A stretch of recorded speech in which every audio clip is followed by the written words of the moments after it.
Yeah, thank you very much. My name is Tenzing Chogyal Sherpa. I'm a cryosphere analyst working here at ICIMOD. So I'd just like to start my talk with this picture.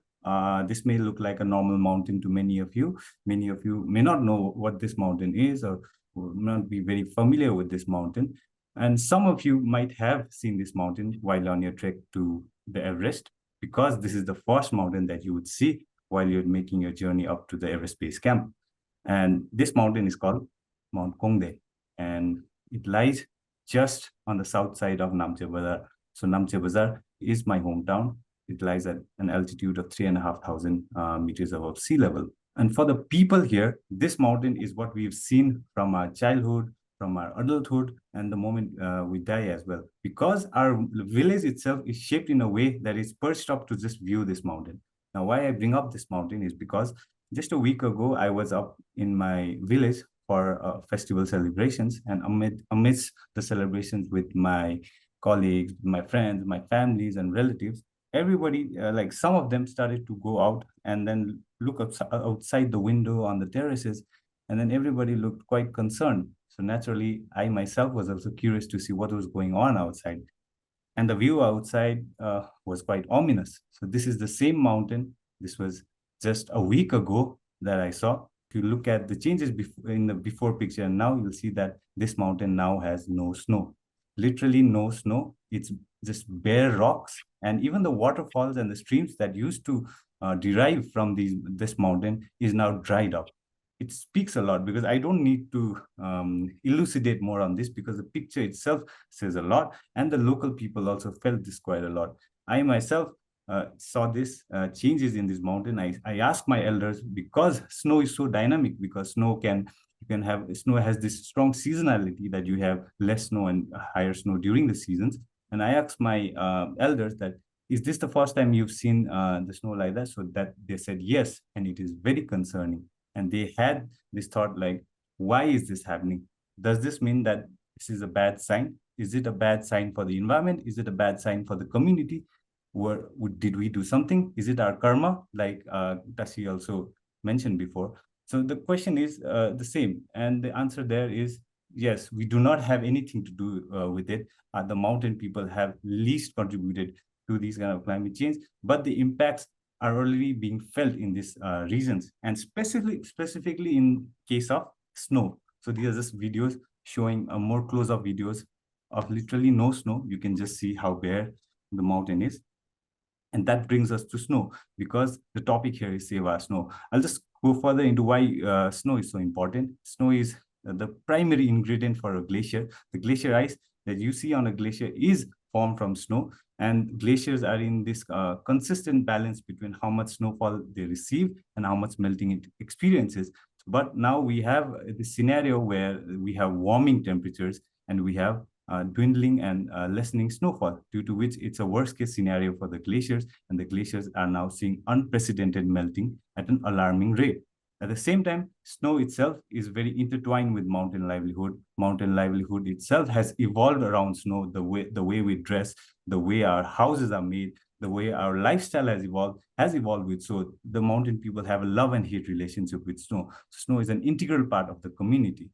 And me being a glaciologist, so we go to the field and trying to quantify like how these snows are changing, how the snowpacks are changing. So these are just some glimpses of some of the field work that we do in the high mountain Asia as part of the fields of ICIMOD.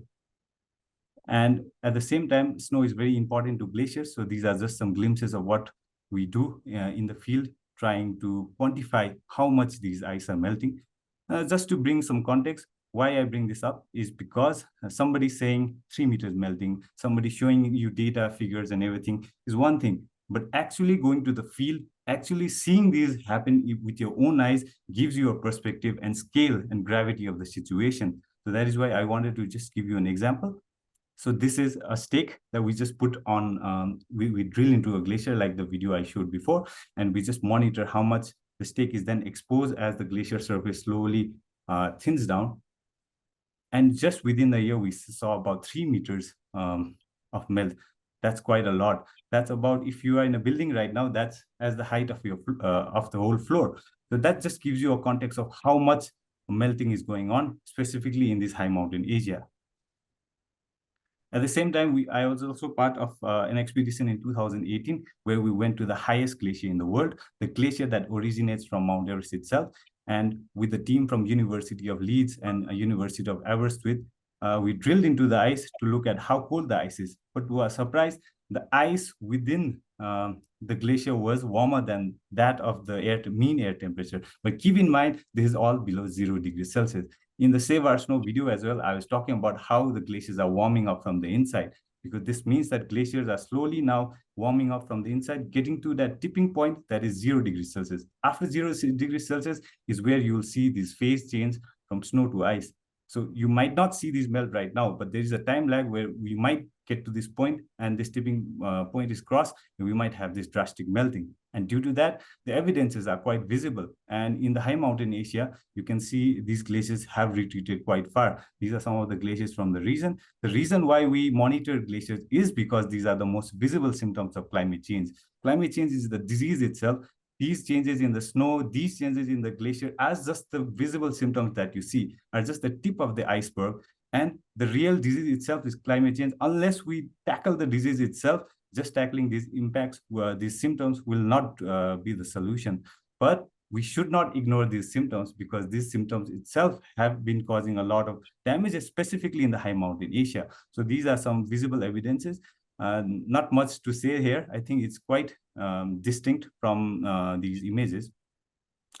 And these are some from the Everest region. And sometimes it's not as visible to the eyes. Like this is a picture from 1952, even before Everest was summited. On the right side, you see the same Everest in 2021. If you just look at the picture, there's not much difference. And sometimes we need to put some science behind it, because sometimes these glaciers are thinning from within. Even in the Everest Base Camp, you can see that within about 56 years, there's been a maximum of about 80 meters thinning. So 80 meters thinning is quite a lot. So it just gives you a context on how much melting that's being, specifically in the highest point in the world. And that is why we started the Save Our Snow campaign. We released it 1 year ago on the 70th anniversary of the first ascent of Mount Everest. On the picture, you will see me and my grandfather, who is the last survivor of the first summit of Mount Everest. And why we bring this up is because the cause of climate change may be global, but the impacts can already be felt locally, specifically in this high mountain Asia. And when the world is still debating if and when climate change is happening, climate change is already happening here. And it's not a matter of talking or debating. Now it's a matter of action. And these actions might be too late. And it's now or never. And that is why we also go to these the people that live in the high mountain Asia, because they have seen these changes, they have lived through these changes, they have felt these changes, and it's a human story at the same time. So we went out and we actually brought and documented these observations so that we can echo and amplify these voices towards the world, so that the world itself will wake up and see that these the impacts of climate, these first symptoms of climate change are already happening, and we can't ignore them far too long.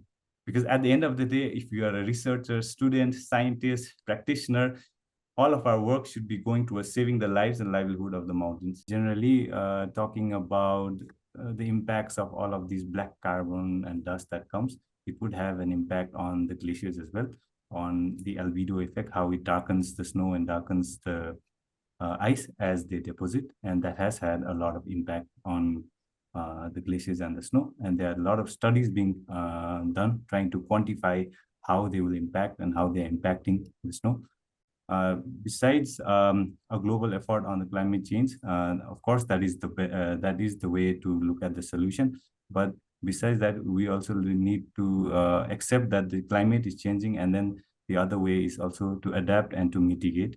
Nepal and most of the Southeast Asia countries, we do not have the enough funds to actually cover all of these damages that could come from the changing climate. So there is where these countries would need mitigative efforts, specifically from the more polluting countries and the more developed countries. I think the COP28 was able to establish this loss and damage fund, which could funnel these funds towards these least developed countries and the more affected countries. I think that is one way to look at adaptation and mitigation. But the core issue remains on a global action and a global effort and a consensus on trying to look at the climate effort.